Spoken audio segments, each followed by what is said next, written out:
Sunderlight Productions. La chiropraxie rencontre un succès grandissant auprès des sportifs. Mais cette discipline présente-t-elle vraiment des intérêts pour les coureurs? Et si oui, quels sont ses bienfaits et ses limites? C'est ce que nous allons voir aujourd'hui. C'est parti. Dans la tête d'un coureur vous présente Body and Mind, un nouveau programme dédié au corps et à l'esprit. Chaque mois, un médecin du sport et une préparatrice mentale vous donnent toutes les clés pour améliorer votre santé et votre mental grâce à la course à pied. Bonne écoute. Soyez les bienvenus dans Body and Mind, votre nouveau programme dédié à la santé mentale et physique des coureurs et coureuses à pied. Aujourd'hui, nous vous proposons un épisode spécial réalisé en partenariat avec l'Association française de chiropraxie. Et à cette occasion, nous recevons Charlène Chéron, chiropracteur et docteur en sciences. Elle va nous aider à mieux comprendre le rôle de la chiropraxie en course à pied. Charlène, merci infiniment d'avoir accepté de participer à cette émission. Comment est-ce que ça va aujourd'hui ? Ça va super, merci, et toi ? Ça va très très bien, d'autant plus pour parler de chiropraxie, parce que c'est vrai que c'est une discipline qui est très connue des sportifs, notamment des sportifs anglo-saxons. Je pense notamment aux sportifs américains et même en Europe, puisqu'on était il y a quelques semaines sur la Trans-Gran Canaria. Donc c'est un ultra-trail qui se déroule en Espagne. Et on a pu constater à quel point les team managers des trailers espagnols ou encore même italiens ne juraient que par cette discipline. Mais c'est vrai qu'en France, elle reste encore un petit peu méconnue. D'ailleurs, on a réalisé un petit sondage auprès de notre communauté sur l'Instagram de Dans la tête d'un coureur, et on a demandé à nos auditeurs est-ce qu'ils connaissaient la chiropraxie. Eh bien, 28% d'entre eux nous disent que oui, 33% en ont une vague idée et 39% n'en ont jamais entendu parler. Donc tu vois, on est presque plus d'une personne sur deux qui ne connaît pas vraiment cette discipline, et du coup on va essayer ensemble de remédier à ce premier problème. Ça va être un peu l'introduction de nos échanges. Est-ce que tu peux nous dire ce qu'est la chiropraxie et nous parler aussi un petit peu de son histoire et de comment est-ce que cette discipline est née ? Oui, avec plaisir. Donc la chiropraxie, c'est une profession de santé manuelle qui a pour objectif en fait d'avoir une meilleure récupération fonctionnelle et de diminuer la douleur des patients. Donc en fait, on travaille sur les troubles musculo-squelettiques et donc on a pour objectif de les détecter, de les traiter et de les prévenir. Donc le trouble musculo-squelettique, en gros, c'est des douleurs de dos, douleurs articulaires, musculaires, tendinopathie ou des séquelles par exemple d'entorse, tout ce genre de symptômes qu'on peut avoir et qui parfois nous gâchent la vie et gâchent notamment la vie des coureurs. Bon, c'est vrai que c'est malheureusement des mots qui peuvent résonner dans les oreilles des coureurs à pied. Et du coup, est-ce qu'elle est née, cette discipline ? Est-ce que c'est une médecine asiatique, occidentale, américaine peut-être Alors, pour parler de chiropraxie, on va revenir aussi un petit peu même avant la chiropraxie, c'est que les thérapies manuelles qu'on utilise dans la chiropraxie sont utilisées depuis relativement longtemps. Hippocrate, qui était donc un médecin, en moins 400 avant Jésus-Christ, utilisait déjà ce genre d'approche. Et après, la chiropraxie est vraiment née à la fin du 19e siècle aux États-Unis. Daniel David Palmer a fondé la chiropraxie après avoir fait une manipulation sur un patient et donc depuis la profession a évolué à la fois d'abord aux États-Unis puis après à travers le monde et notamment en Europe et en France. Alors en France, la chiropraxie est considérée comme une médecine non conventionnelle ou plutôt une thérapie complémentaire, au même titre finalement que l'ostéopathie, l'hypnose thérapeutique ou encore l'acupuncture. Et justement, l'une des premières questions que l'on peut se poser quand on entend parler pour la première fois de la chiropraxie, c'est en quoi cette pratique elle est différente de l'ostéopathie ou encore de la kinésithérapie. J'imagine que beaucoup de gens doivent te poser cette question. En tout cas, nous, on nous l'a beaucoup posée. Est-ce que tu veux bien y répondre une fois pour toutes, en tout cas pour nos auditeurs ? Je vais faire au mieux. Alors, pour ce qui concerne les différences avec les kinés, il y a plusieurs différences qui sont retrouvées, mais après c'est vrai qu'il y a beaucoup d'objectifs communs. L'objectif commun, c'est d'aller vers une meilleure santé, et dans les objectifs et dans les moyens qu'on a, on utilise beaucoup les thérapies manuelles. Le kiné va vraiment être un grand spécialiste de la rééducation, ça c'est vraiment un de ses outils principaux, chose que nous on pratique globalement moins, on pratique plus le côté thérapie manuelle, et dans les différences qu'on a aussi en France, c'est que le kiné est remboursé par la sécurité sociale. Nous on n'est pas remboursé par la sécurité sociale, mais on est thérapeute de première intention, c'est-à-dire que le médecin n'a pas besoin de passer par le patient n'a pas besoin de passer par son médecin pour venir nous consulter. Alors justement, beaucoup de coureurs consultent régulièrement des ostéos ou des kinés. Et en ce qui concerne la chiropraxie, quel est le moment idéal pour aller voir un chiropracticien? Est-ce que c'est en prévention, en prévention des blessures? Est-ce que c'est justement pour traiter une blessure ou encore peut-être dans un objectif de performance, si on veut améliorer son amplitude, sa foulée par exemple?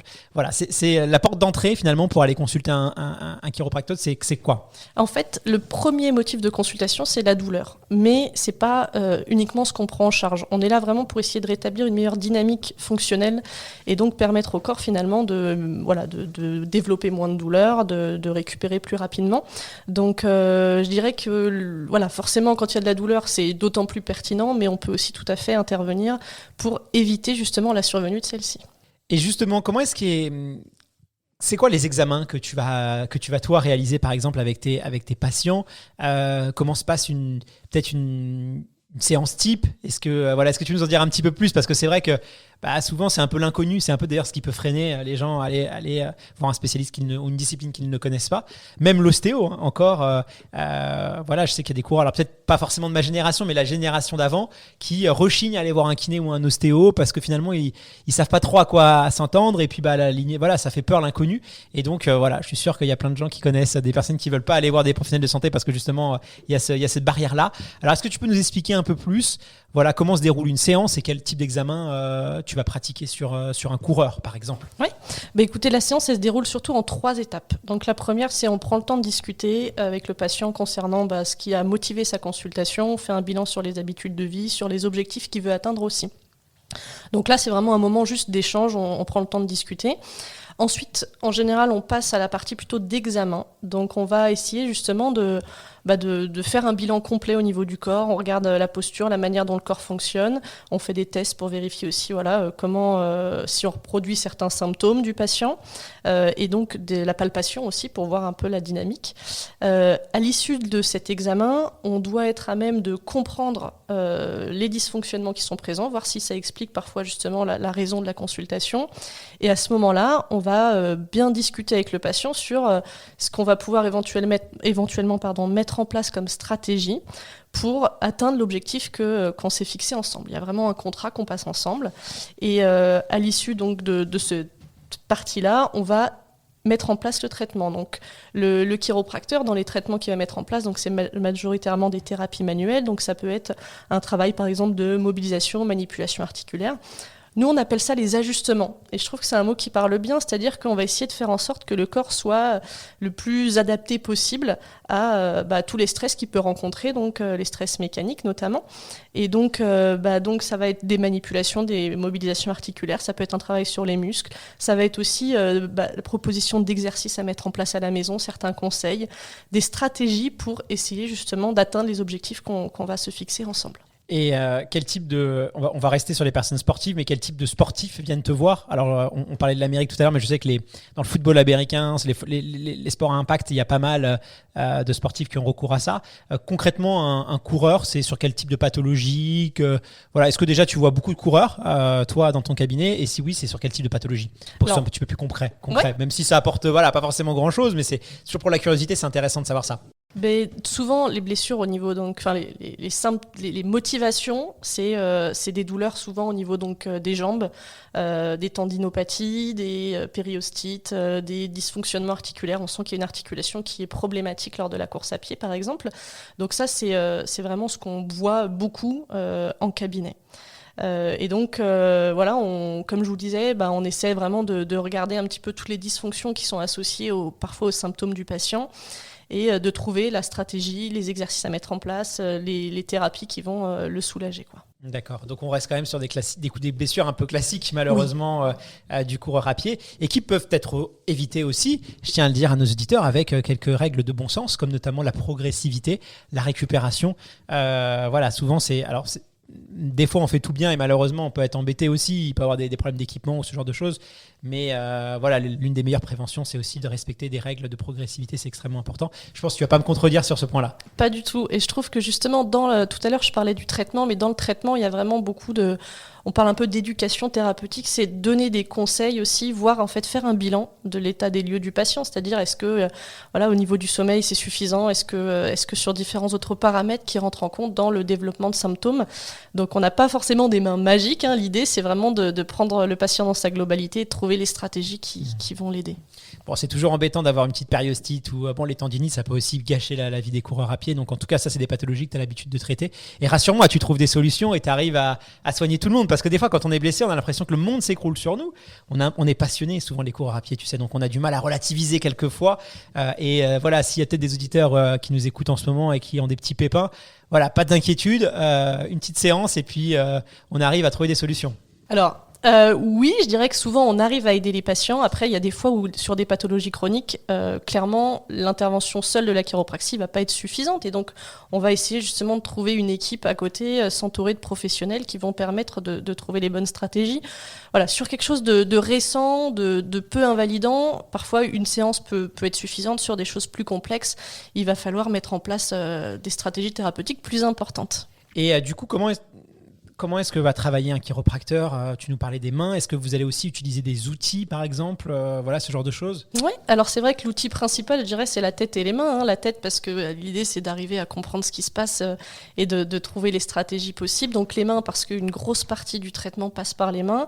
On peut utiliser d'autres outils qui vont permettre parfois d'aider à relâcher certaines tensions musculaires, travailler un peu sur les fascias, des tables articulées qui permettent de retravailler et de nous aider à travailler sur la dynamique des articulations notamment. Combien ça coûte une séance Alors tu nous as dit tout à l'heure que c'était pas forcément remboursé. Combien est-ce que ça coûte du coup une séance chez un chiropracteur et puis où est-ce qu'on peut trouver un professionnel ? Est-ce qu'on trouve facilement ? Parce que tu sais que malheureusement, alors il y a la problématique des déserts médicaux et c'est de plus en plus compliqué de trouver des professionnels de santé. Et voilà, nous il y a beaucoup d'auditeurs qui nous écoutent en nous disant j'arrive pas à trouver un kiné, j'arrive pas, voilà. Alors est-ce que combien est-ce que ça coûte ? Est-ce qu'on trouve facilement ? Comment on fait si on veut trouver aussi un chiropracteur compétent ? Comment ça se passe ? Ça coûte, alors pour la première question, donc oui en effet ça coûte à peu près entre 40 et 90 €. Ça dépend de l'emplacement, de l'expérience du chiro et voilà de ce qu'il souhaite mettre en place avec ses patients.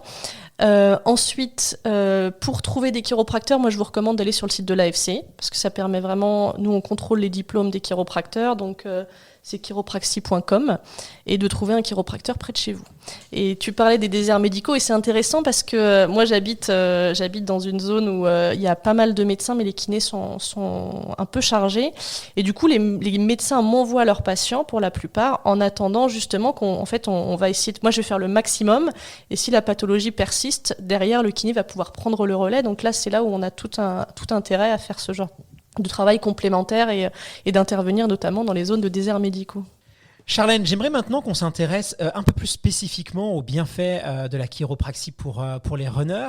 Je l'ai dit en introduction, c'est vrai que alors moi j'ai souvent une image des sportifs de haut niveau qui vont utiliser, qui sont très friands même de chiropraxie. Mais peut-être, même si ça se démocratise de plus en plus, peut-être un peu moins pour les coureurs amateurs. Concrètement, quels sont les bienfaits pour les sportifs ? Moi, quand je me suis renseigné, et j'en parle notamment avec des entraîneurs, ils vont m'expliquer qu'ils vont avoir recours à ça plutôt pour avoir une meilleure amplitude de mouvement, pour gagner aussi en force, permettre aussi de réduire les douleurs qu'on peut avoir à l'entraînement. Bref, on prête énormément de qualité à la chiropraxie dans le cadre du sport, mais qu'en est-il vraiment ? Est-ce que d'un point de vue scientifique, ça peut aider à quel point ? Toi qui as un doctorat en sciences, j'imagine que tu as dû te poser cette question. Voilà, d'un point de vue scientifique, parce que tu sais qu'on est quand même très attaché même si moi je pars du principe qu'à partir du moment où quelque chose vous fait du bien, c'est l'essentiel, mais c'est quand même bien aussi d'avoir un regard scientifique sur ça. Qu'est-ce qu'on sait, qu'est-ce qui est prouvé des bénéfices, des bienfaits de la chiropraxie pour les sportifs et particulièrement pour les coureurs ? Alors, sur la première partie d'amplitude de mouvement, on sait qu'après une manipulation notamment articulaire, il y a une meilleure amplitude de mouvement. On sait aussi qu'après certaines manipulations, on retrouve à l'EMJ, l'électromyogramme, une modification et donc une augmentation de la force. Pour autant, a priori, elle ne persiste pas forcément dans le temps. Mais en tout cas, ça permet parfois justement, durant un temps, de se rendre compte qu'on peut avoir ce genre de performance et de se sentir plus à l'aise. Sur la performance en général, on n'a pas de recherche vraiment sur le domaine, ou en tout cas pas de suffisamment bonne qualité pour dire la chiropraxie augmente la performance. Mais en tout cas, ça laisse supposer qu'en effet, il y a vraiment ce genre de bienfaits pour les sportifs. Et c'est vrai que si on écoute un peu les sportifs, eux en sont extrêmement friands et considèrent que si ils n'ont pas eu leur séance de chiro quelques jours ou quelques temps avant leur challenge sportif, ils se sentent un peu moins bien dans leur corps, tout simplement. Et du coup, est-ce que c'est quelque chose qui est réservé aux élites, ou les sportifs amateurs ont tout intérêt aussi à avoir cette petite attention pour leur corps? Mais je dirais que déjà, les élites, en général, ils ont un super staff autour d'eux. Donc, ouais, c'est chouette. Mais les sportifs amateurs, je pense c'est eux qui en ont peut-être le plus besoin pour justement essayer d'avoir cette éducation dont on parlait tout à l'heure, la mise en place de stratégies pour éviter éventuellement de se blesser, ou pour retrouver plus de confort avant ou après les entraînements. Alors, parlons maintenant d'un sujet un peu moins sympathique, c'est la blessure. Et justement, alors, je vais revenir un peu aux coachs que moi je côtoie, mais je sais qu'il y en a pas mal qui recommandent aux athlètes des séances de chiropraxie pour améliorer le temps de guérison. Forcément, moi, ça fait un peu le tic sur moi quand j'entends ça. Est-ce que c'est un mythe ou est-ce que c'est une réalité? Est-ce que vraiment on peut favoriser le processus de guérison, donc gagner un petit peu de temps? Alors, j'imagine que c'est dans des proportions peut-être un peu relatives, mais est-ce que vraiment ça peut avoir cet effet-là? On peut... sur une blessure où on sait qu'il n'y a pas grand-chose à faire si ce n'est du repos. Est-ce que, voilà, c'est quoi les limites, c'est quoi les bienfaits? Alors, sur les bienfaits au global, il y a pas mal d'études scientifiques qui montrent que ça permet quand même une récupération plus rapide. Alors après, c'est fait parfois sur des séquelles d'entorse, sur des tendinopathies. On ne connaît pas pour toutes les pathologies, mais en tout cas, ça laisse supposer que ça pourrait aider le patient à récupérer plus vite. Sur les limites, ça dépend vraiment de la lésion en question. C'est pour ça que sur tout ce qui est, ce que je disais tout à l'heure, les pathologies chroniques, il ne faut pas hésiter aussi à faire une approche pluridisciplinaire. Ouais, là, clairement, ça a vraiment un intérêt. Oui, c'est très intéressant. Et puis, c'est un peu la clé dans toutes les disciplines. Ce n'est pas propre à la chiropraxie, c'est d'avoir cette approche pluridisciplinaire. C'est aussi sympa quand les praticiens peuvent aussi échanger, se parler entre eux, même si c'est pas forcément simple, mais quelquefois, la communication, essayer de justement, c'est un peu notre rôle, nous, en tant que patients, c'est de pouvoir coordonner, orchestrer un peu tout ça. Combien de temps dure justement quelqu'un qui vient de consulter pour une blessure en moyenne? Alors, c'est assez relatif, mais est-ce qu'il y a, une séance, ça peut suffire, ou c'est quand même en moyenne plutôt 4 à 5 séances? C'est la durée un peu d'un traitement pour une pathologie qui va aller de la périostite ou ce genre de choses assez classiques qu'on peut retrouver vraiment les 3 grands classiques de blessures. Je vais vous donner un exemple. Là, j'ai des patients qui préparent une course pour en mai, donc ils sont venus tous les 3 pour justement faire un bilan. Donc les 2 premiers, c'était plus de la prévention, c'est-à-dire qu'ils ont eu une douleur qui est apparue au niveau de la hanche, donc ils sont venus le monsieur donc est venu me voir. Voilà, j'ai travaillé, il y avait des dysfonctionnements, il y avait une légère tendinopathie du moyen fessier, je lui ai donné des exercices à mettre en place. Lui, en une séance, je pense que ça va le faire. Sa compagne, elle pour le coup, elle n'avait pas vraiment de symptômes, mais quand on a discuté ensemble, elle m'a décrit une gêne au niveau d'un pied, on a travaillé là-dessus. Le pied, je lui ai donné pareil, des exercices. Ça commençait un peu à se transformer en tendinopathie. Donc là, c'est rapide et efficace. Ils m'ont envoyé un 3e coureur. Et lui, pour le coup, il a eu des gros symptômes, douleur au niveau du genou. On est en attente d'une radio. Moi, à l'examen, je retrouve beaucoup de choses avec un dysfonctionnement du genou, des choses comme ça. Et là, je pense que lui, on est parti sur probablement 3-4 consultations. Derrière, je pense qu'il fera de la kiné en complément. Et pour lui, l'objectif de course va peut-être être un peu plus complexe. Mais donc lui, ça va dépendre vraiment de la cause et l'objectif qu'il y a à atteindre, quoi. Bon, c'est quand même rassurant. J'aimerais qu'on parle maintenant du taping. Alors, je ne sais pas si je le prononce bien, mais tu n'hésites pas à me reprendre si ce n'est pas le cas. Et la course à pied, alors le taping. Alors, je vais imager, tu vas nous expliquer ce que c'est, mais pour imager un peu, on voit beaucoup de coureurs. Alors, encore une fois, je vais reprendre ces coureurs américains, mais c'est souvent dans la presse américaine qu'on va voir ça. Des coureurs avec des espèces de bandelettes, comme du strap, en fait, des bandelettes de couleurs, souvent elles sont de couleurs, qui sont collées un peu sur les parties du corps. Je pense qu'on a tous plus ou moins vu ça, nous, les coureurs à pied, ou même sur les marathons, on voit pas mal de coureurs avec ça. Et avant de parler de son intérêt, ou pas, est-ce que tu peux nous expliquer justement ce qu'est le taping, si je le prononce bien déjà, et nous expliquer peut-être un petit peu plus un petit peu plus, de manière un peu plus détaillée que moi, c'est quoi cette spécificité-là dans la chiropraxie? Alors, donc, le taping a été inventé par un chiropracteur, mais aujourd'hui, il y a plein d'autres thérapeutes qui l'utilisent. C'est des bandes donc en effet de couleurs qu'on pose, et en fonction de la manière dont on les pose, ça peut éventuellement présenter un intérêt différent. Donc des fois on va justement l'utiliser un peu comme du strap pour stabiliser une articulation, des fois plutôt on va considérer que ça peut aider un muscle à mieux fonctionner. Et donc, voilà, faut savoir aujourd'hui qu'il n'y a pas d'efficacité prouvée du tape. Il y a eu des études qui, a priori, aujourd'hui ne sont pas concluantes.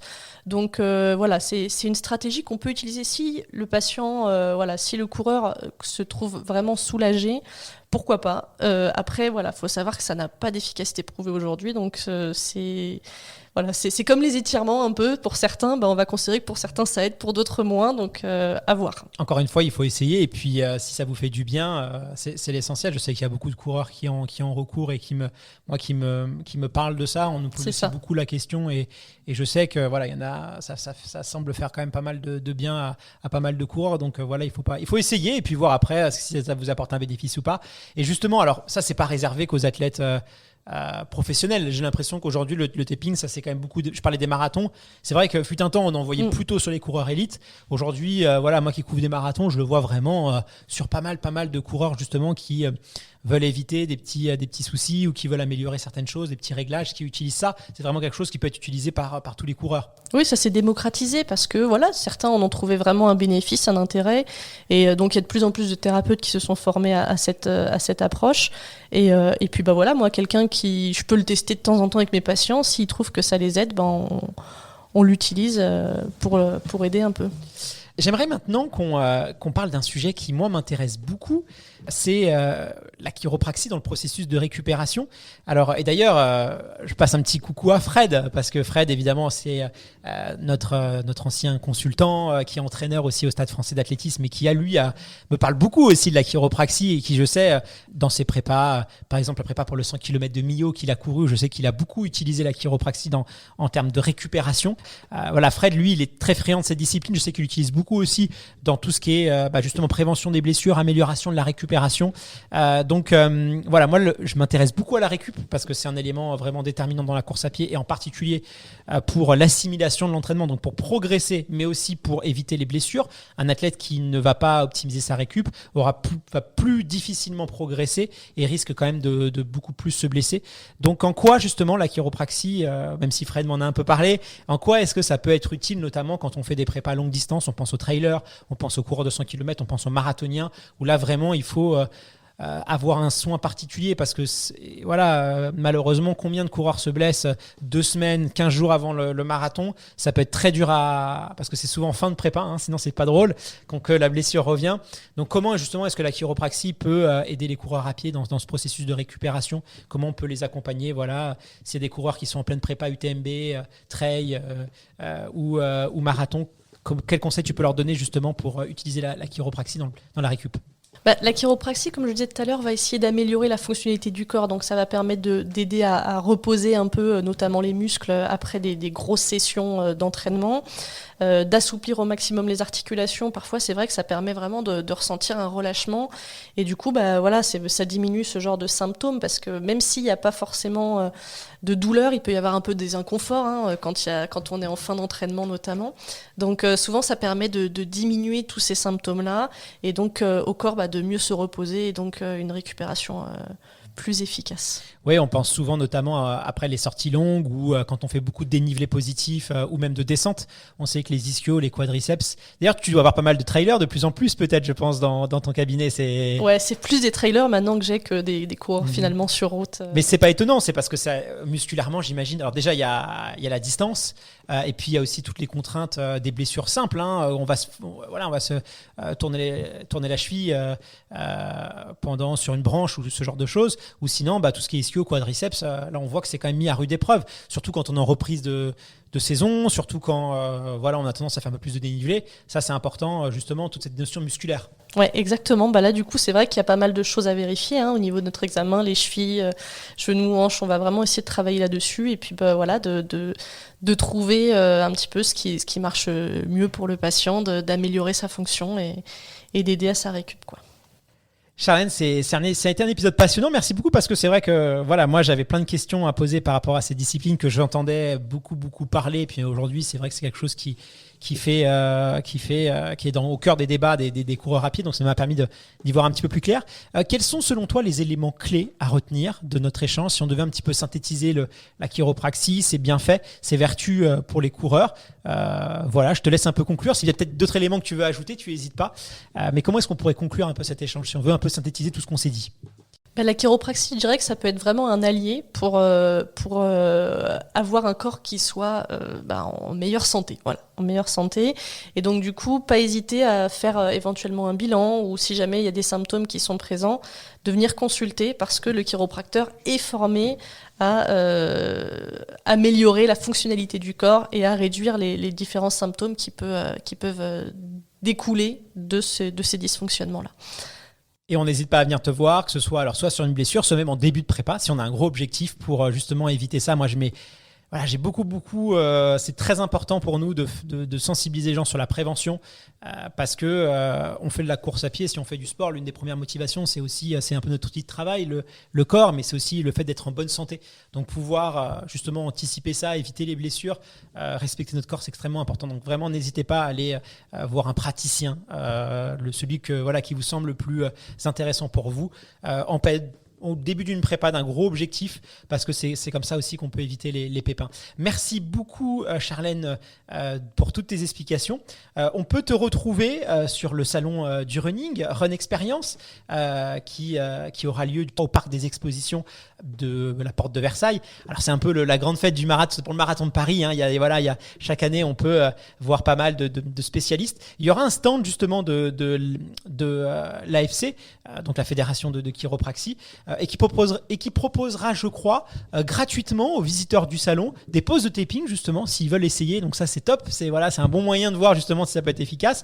Donc voilà, gratuitement des poses de taping. On pourra poser nos questions, peut-être avoir aussi des petits bilans. Comment ça va se passer d'ailleurs si on veut donner envie à nos auditeurs de venir vous voir? Eh bien écoutez, on va justement prendre le temps un petit peu, comme je l'expliquais tout à l'heure, discuter un petit peu ensemble sur les symptômes que le coureur a pu avoir, ou en tout cas les petites zones qu'il considère comme étant parfois problématiques. Et en fonction de ça, discuter ensemble de l'utilité de poser un tape pour essayer justement de mieux appréhender le marathon dans les jours ou dans les heures qui vont suivre. Donc voilà, pour la récup, ça sera pas mal. Donc n'hésitez pas à y faire un tour. Encore une fois, c'est gratuit. Et puis voilà, c'est toujours bien de pouvoir enrichir ses connaissances et sa curiosité. Merci infiniment, Charlène, pour toutes tes explications. On se retrouve dès vendredi prochain pour un nouvel épisode de Dans la tête d'un coureur. Et dès le mois prochain pour un nouvel épisode de Body and Mind. À très vite. Au revoir, merci beaucoup.